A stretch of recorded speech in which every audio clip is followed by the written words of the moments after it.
Hello friends, welcome to the TechListen channel. So friends, today I will talk about Acer's new 27-inch WQHD gaming LCD.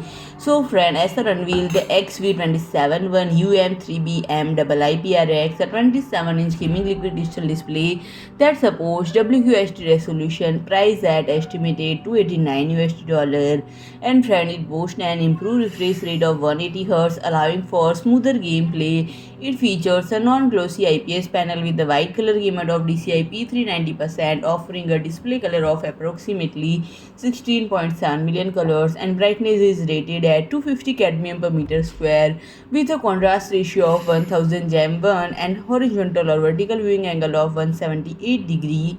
And friend, it includes HDR10 for enhanced contrast between bright and dark areas, and AMD FreeSync Premium to eliminate tearing and stuttering, and black boost, which provide 11-step visibility adjustment for dark scenes. And friend, connectivity option include two HDMI 2.0 port, one DisplayPort 1.2, and two built-in 2-watt speaker.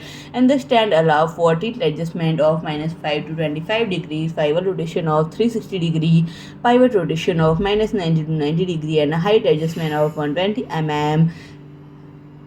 So friend, if you like my video, please do like, share and comment, and don't forget to subscribe my channel and press the bell icon.